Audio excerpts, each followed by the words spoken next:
I would like to thank you for your time and thank you for choosing this presentation. Let's start. So, in April 2016, I changed my job and I moved to a software house, but there was a huge difference between my previous software house and this current software house. It's in the type of contract the company is signing in.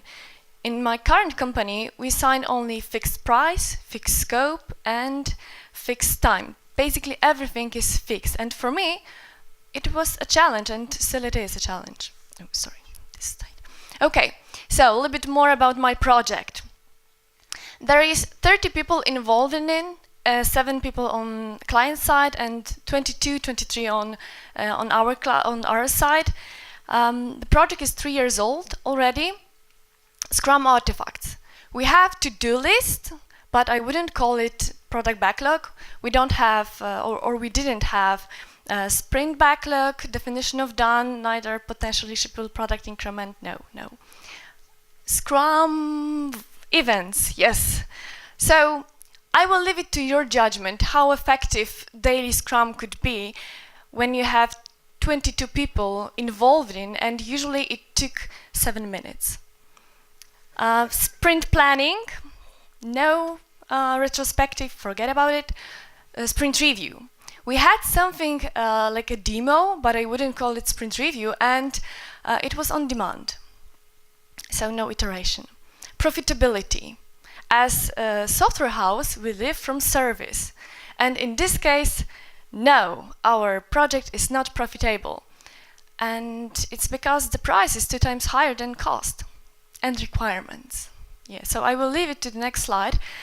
But I can almost hear from an audience a question. Why did I compare this project to Scrum? Maybe Scrum is not the perfect framework to manage this project. And I think it is the best project because 90% of our items on to-do list is new functionality. And of course, this is not the only condition, but I think it's a good starting point. So, requirements are our crime of scene. So, first of all, references to many resources. So, our scope was described in acceptance criteria, in the description, in wireframes, and what's funny that on wireframes we could see some specific business rules which very often were opposite to rules described in acceptance criteria. There were also in the description you could find information that functionality or part of functionality described in point 8 of acceptance criteria should be covered by another story. And also we could find in the description information that functionality from AC1 should be really split to a different story.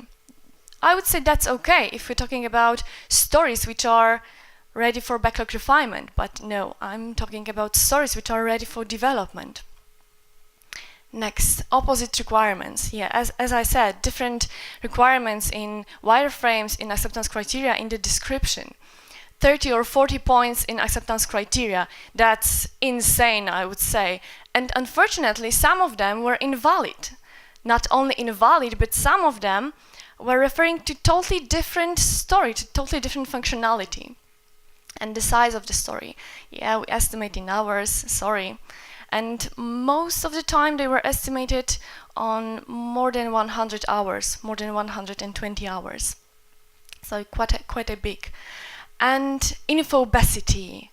So our description, I could scroll at least 3 times, and I hope you haven't heard infobesity, this terminology. So this is a situation when someone got so much information that he doesn't understand at all or understand just a little bit.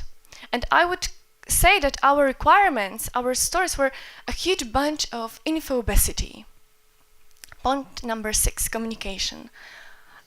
I've heard that communication, that someone is fluent in communication when he speaks English fluently or when he talks a lot. And I disagree. Communication is not about talking. Communication is about being understood. This is my private opinion. You can disagree. And I put this point here, communication, because I think that communication or requirements are part of communication, are type of communication, and written communication, of course. And if someone is poor in communication, this person won't write good requirements. Okay, so the consequences of such situation. First of all, unfortunately, we couldn't deliver value because we didn't understand what is the value and what we need to deliver. But what's more critical, or I'm not sure if it's more critical, time were ticking, and my company was losing money, and still we are losing money. And people every day become more and more frustrated, more and more frustrated. So I was new in the company that time, and I was new in the project, and I was Scrum Master. So I decided that in this project I would focus on finishing it as soon as possible, because we shouldn't lose our money. And I realized that I can achieve that working or focusing on requirements. So I did 5 things. So first of all, I put myself into business analysis shoes.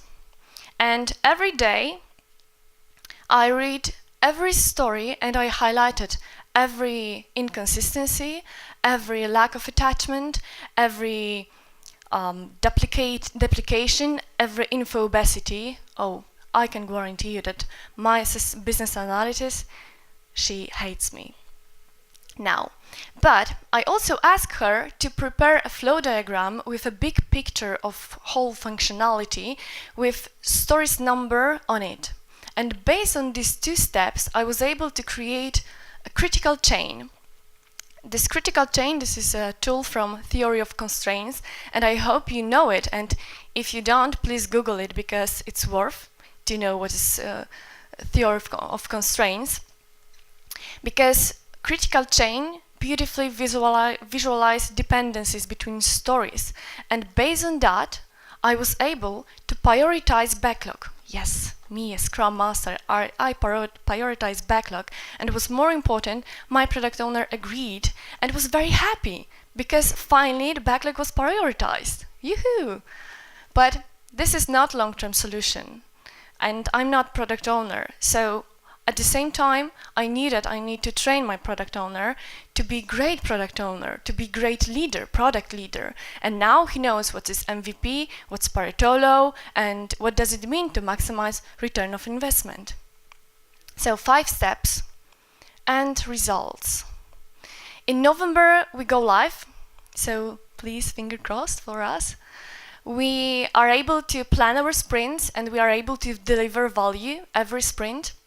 Every team member is occupied, and I pointed it out because when it goes to profitability, it's very important to have work. Unfortunately, there are still some misunderstandings, and unfortunately, some acceptance criteria are being changed during development. But I will wait for our deployment to assess these actions. What's also very interesting that this cooperation with business analytics and this work on requirements started very interesting and, in my opinion, very, very nice process of creating requirement standards in our company. We also were able to introduce a definition of done and a definition of ready. So please remember conclusions of my presentation. Put yourself into someone else's shoes as often as possible.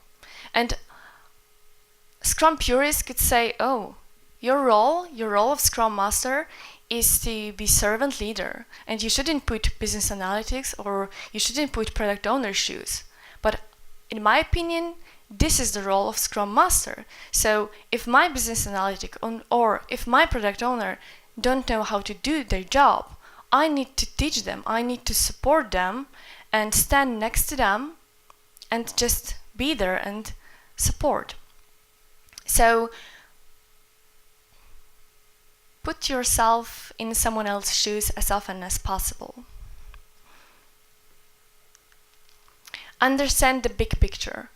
I wouldn't make such change in my organization and in this project if not my work with business analytics and reading the stories and flow diagram and critical chain. I needed to understand the big picture, and these are hours of work, but it's worth.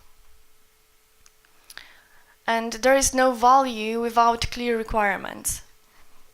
There is no value without clear requirements, because if you don't understand requirements, you just simply can't bring the value.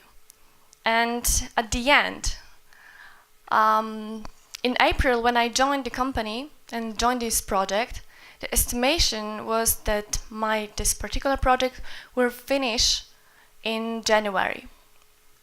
So current estimation is that we will finish it in November, so 3 months earlier. So 3 months for business, 3 months we don't need to pay additional cash for our developers, for testers, for business analytic product owner, etc. So we're still losing money, but not so much as we could. Thank you very much.